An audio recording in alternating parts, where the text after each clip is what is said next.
After I graduated college, I was absolutely lost and I had to find myself again. So I began watching hours and hours of personal development videos. I began listening to speakers, attending webinars, online events, journaling, and doing everything I could to find myself. This was a journey that was spiritual and entrepreneurial, and I can say 2 years later, after having worked as a health coach and then starting a product-based business that I launched with my partner, I feel so confident in sharing these 7 tips that I've learned about how to create something extraordinary and really go after your massive vision and take those scary actions. Hi guys, welcome back to my channel. My name is Katie, and this channel is all about helping you step into your power spiritually, physically, mentally. So let's just get right on into it. The first thing, as cliche as it sounds, is you need to see challenges as opportunities. My favorite podcaster, Ed Milet, calls this framing. When you are confronted with something that is challenging to you, you can either say to yourself, this sucks, this is terrible, I don't want to do this, or you can say to yourself, this is an opportunity for growth. This is an opportunity to push my boundaries, for me to learn, for me to step into a new version of myself. Once you realize that everybody that has succeeded on the path that you're trying to go down has had to go through those challenging times, learned how to do the uncomfortable things, talking to people, writing copy, making business plans, signing up for jobs, like whatever it is that you're trying to go after, maybe it's just putting on your shoes to take yourself for a walk for the first time. That was something I struggled with for a long time. You realize that those uncomfortable things are actually massive opportunities for your growth.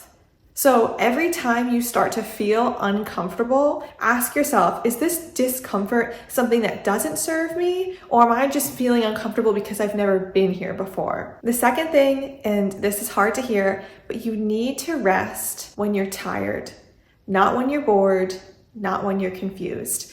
This is so sneaky, and I didn't even realize this was possible, but when you don't want to do something because you've never done it before, you don't feel safe doing it, you feel scared of judgment, or you don't know how it's going to go, you're just feeling anxious or fearful, sometimes your body will literally start to make you feel like, I'm so tired. Like I have to go lay down right now. I have to sleep because I am so exhausted. But it's a ruse. It's your mind literally shutting down your body because you've never done it before and it's scared, and it's a way for your brain to escape the situation. You might have heard before that our brains are wired to protect ourselves, and that's why it's so intensely scary and creates so much fear to go after your dreams. Well, this is one coping mechanism that your brain comes up with, and I didn't even realize it for the longest time.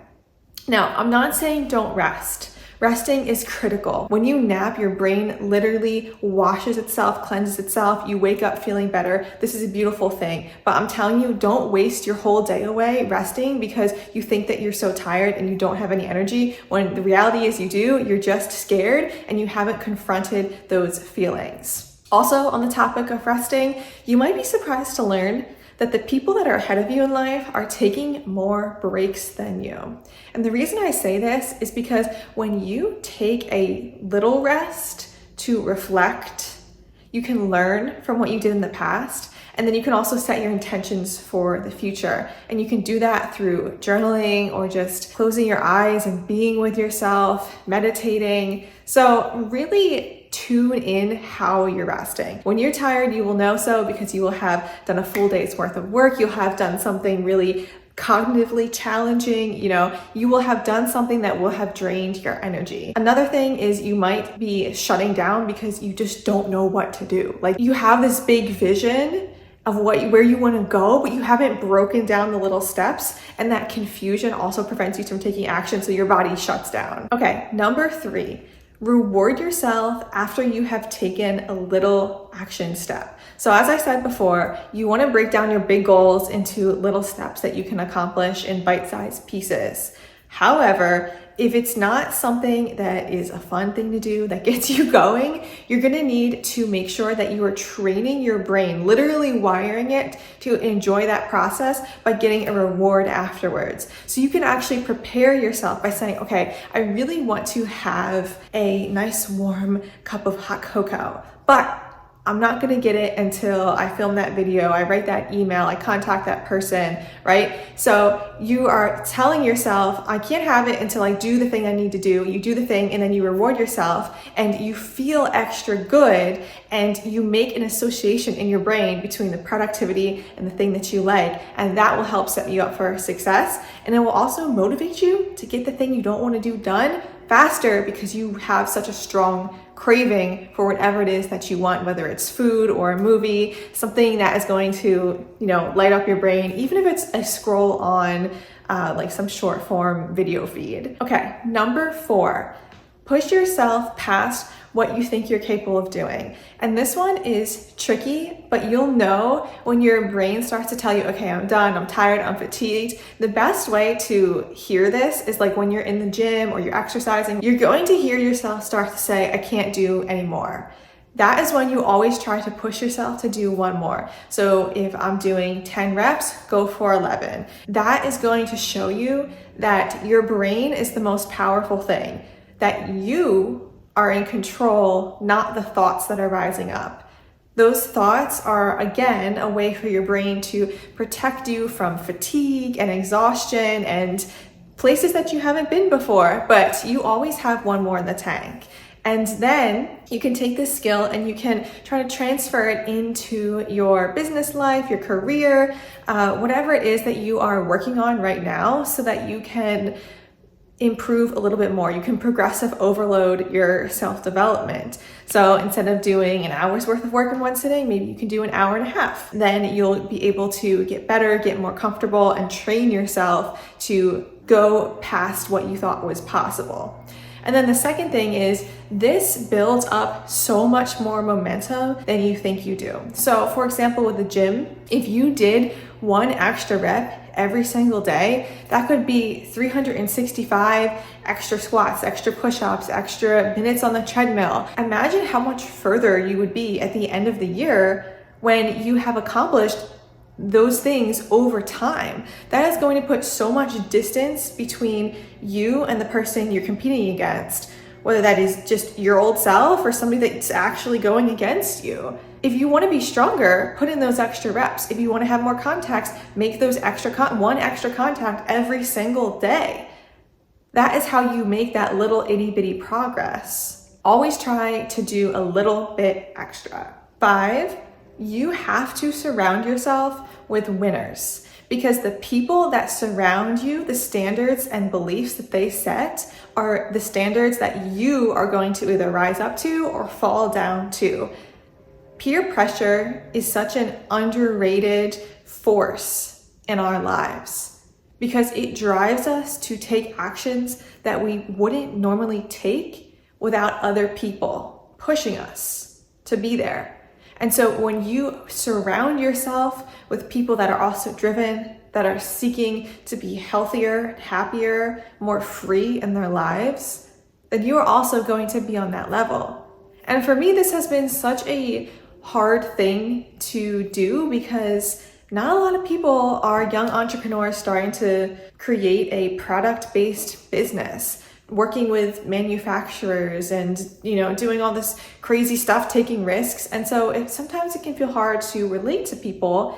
And what I've realized is that the people I'm letting into my life, it doesn't have to be just people that I normally engage with. I consider the people I surround myself with, the YouTubers I listen to, the podcasters I watch, those people have become so ingrained in my mindset. I think about them every day. I ask myself, what would so-and-so do?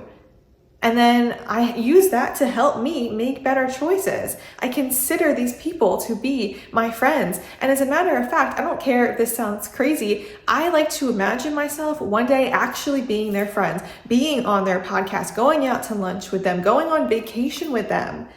I see them as people that are on my level because I have to. If I want to get where they're going, then I have to try to imagine that these people are actually my friends and I am going to stay in touch with them multiple times a week, if not listen to them every single day. That way I am in the same headspace they're in. If they're making millions of dollars, then I want my headspace to be where they're at. If they're going to the gym every day, I want my headspace to be where they're at. So keep watching these videos.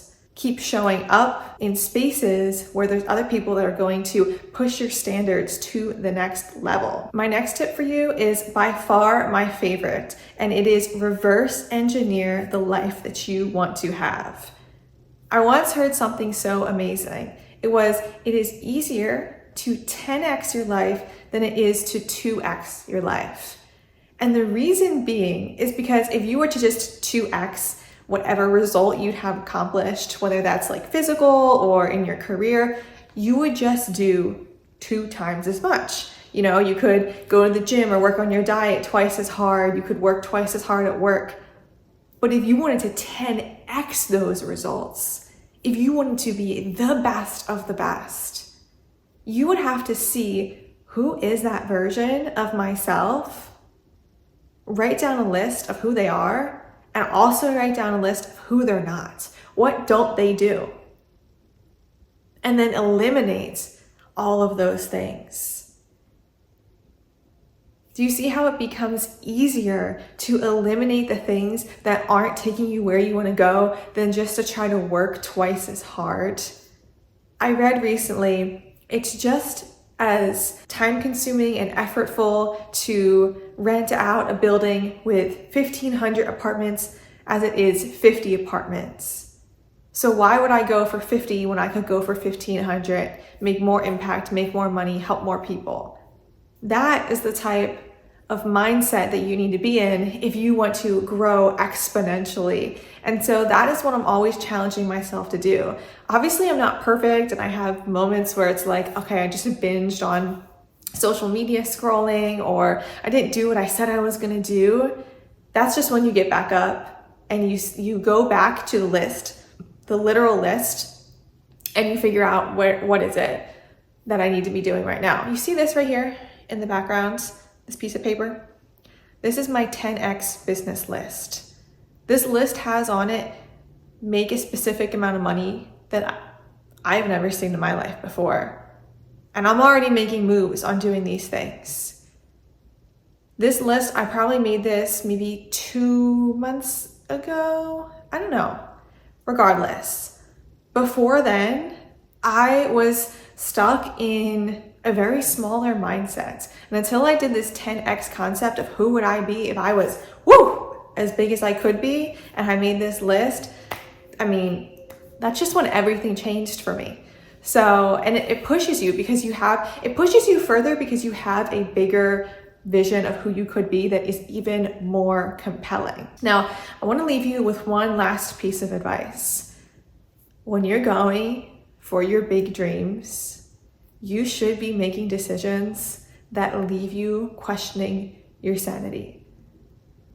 And I say that because everything that you've done previously has gotten you here, but you want to go somewhere else and it's going to feel uncomfortable.